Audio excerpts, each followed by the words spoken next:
Good morning dear student. आज हम पढ़ने वाले हैं mole concept. And mole concept is the very familiar concept which have you have studied in class ninth में हमने mole concept पूरा पढ़ा है। आपको पता है mole concept is given by Avogadro. And mole concept जितना ज़्यादा इजी है उतना ही ज़्यादा कंफ्यूजिंग भी है। तो हम कंफ्यूजन को हटाते हुए वन बाय वन एक एक चीज़ इसकी हम क्लियर करेंगे, बिकॉज क्लास 11th में मोल कॉन्सेप्ट बहुत ज़्यादा यूज़ होता है, इसके न्यूमेरिकल्स बहुत ज़्यादा यूज़ होते हैं, ये टर्म बहुत ज़्यादा यूज़ होता है। So mole concept it is used to describe the number of particle, atom, molecules that make up sample of matters. Means कोई भी matter, solid, liquid, gas, atoms, element, molecules किसने नंबर ऑफ पार्टिकल से form हुआ है उसको describe करने के लिए, उसकी क्वांटिटी को डिस्क्राइब करने के लिए एक टर्म हम यूज करते हैं, that is known as mole. So one mole को हम डिफाइन कर सकते हैं। One mole is the amount of any substance that contain the same number of unit as the number of atom in exactly 12 gram of carbon atom. Means definition तो बिल्कुल clear है, किसी भी सब्सटेंस में, one mole substance में कितने number of atom होंगे। अब वन मोल को हम कैसे रिप्रेजेंट करते हैं? By the Avogadro number. कहीं n लिखा होता है, कहीं n के साथ एक सबस्क्रिप्ट लगा देते हैं Na। तो इसकी वैल्यू होती है 6.02 इंटू 10⁻23।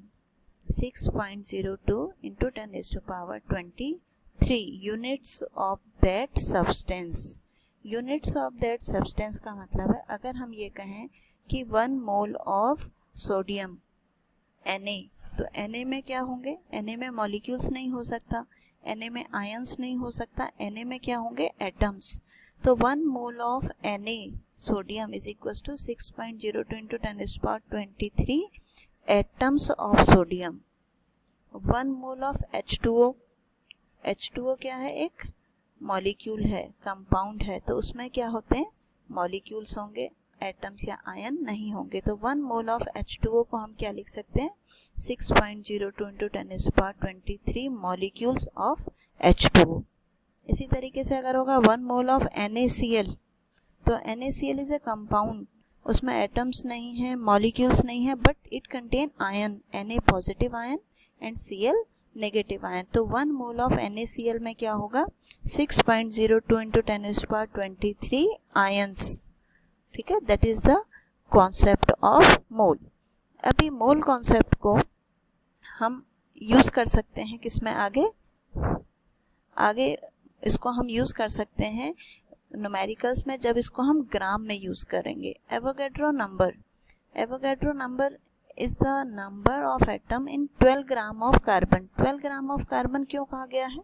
क्योंकि जो हम AMU की डेफिनेशन लेते हैं, जो मैंने कल आपको बताया था AMU, तो जब हम AMU की डेफिनेशन लेते हैं तो कार्बन को एज ए रेफरेंस एलिमेंट लेते हैं, कार्बन का मास एज ए रेफरेंस मास लिया जाता है, और उसी के रेफरेंस में बाकी जितने भी एलिमेंट हैं उनका मास 1/12 हो जाता है।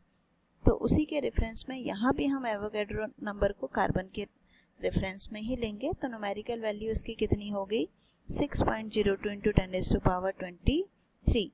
ठीक है, अब इसको हम मोल को, अगर आप ये समझना चाहें कि मोल कितना बड़ा है, मोल जो है, the volume occupied by 1 mole of soft ball would be about the size of earth. Means अगर कि हम 6.02 इंटू 10⁻23 एटम्स की एक बॉल प्रिपेयर कर दें, तो उसका जो साइज होगा वो बिल्कुल अर्थ के साइज के इक्वल होगा। इतना बड़ा होता है मोल। और 6.02 इंटू 10⁻23 शॉर्ट पुट बॉल्स जो हम आप यूज़ करते हैं 3 kg, 5 kg, 7 kg की, अगर आप इतनी बॉल्स का वेट कर दें तो वो किसके इक्विवेलेंट होगा? अर्थ के मास के इक्विवेलेंट होगा। तो मोल की वैल्यू जो है इतनी बड़ी है।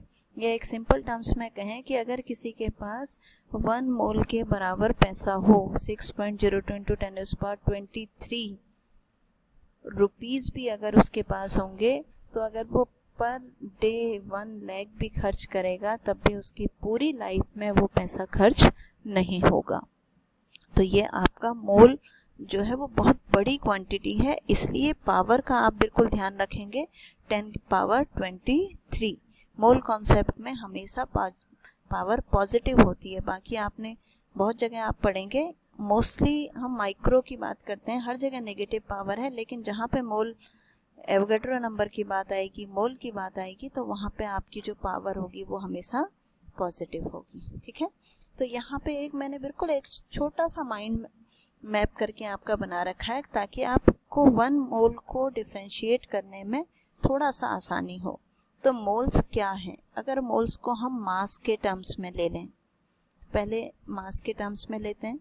मान लीजिए सोडियम का मास कितना होता है? 23। तो 1 मोल में कितना मास होगा?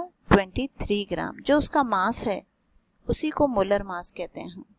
यानी 1 मोल ऑफ ऑक्सीजन अगर कहा जाए तो ऑक्सीजन का मास कितना है? ऑक्सीजन O2 होता है, तो ऑक्सीजन का मास हो गया 32। तो 1 मोल O2 मतलब 32 ग्राम। ऐसी CH4 कार्बन 12H4 यानी टोटल मास कितना हो गया? 16। 1 मोल ऑफ CH4 यानी कि 16 ग्राम। तो ये किसके टर्म्स में हो गया? मास के टर्म्स में। ये आपको अपने आप अंडरस्टूड है कि 1 मोल ऑफ H2O कहा है तो इसका मतलब 18 gram of water. 1 mole of CO2 कहा तो 44 ग्राम ऑफ CO2। तो मोल का ये मास के साथ रिलेशन। ठीक है, दूसरा आता है पार्टिकल्स के टर्म्स में। 1 मोल ऑफ सोडियम में कितने पार्टिकल्स होंगे? 6.02 × 10⁻23। 1 मोल ऑफ NaCl में कितने आयन होंगे? 6.02 × 10⁻23। 1 मोल ऑफ H2O में कितने मॉलिक्यूल होंगे? 6.02 × 10⁻23। ठीक है, ये नंबर ऑफ पार्टिकल्स के टर्म्स में। तीसरा आता है आपका वॉल्यूम के टर्म्स में। 1 मोल गैस का वॉल्यूम होता है 22.4 लीटर। अगर आपको कहा कि 1 mole of gas at STP, 1 mole of gas कहा तो वॉल्यूम कितना होना चाहिए? 22.4। इसको हम कहते हैं मोलर वॉल्यूम। ठीक है, तो 1 मोल ऑफ वॉल्यूम का 1 मोल वॉल्यूम मीन्स 22.4। तो कल इन्हीं सारी चीज़ों को लेकर के मैं आपको एक आध न्यूमेरिकल्स बताऊंगी जो आपकी NCERT में हैं, आते भी हैं, ताकि आपको मोल कॉन्सेप्ट बिल्कुल क्लियर हो जाए।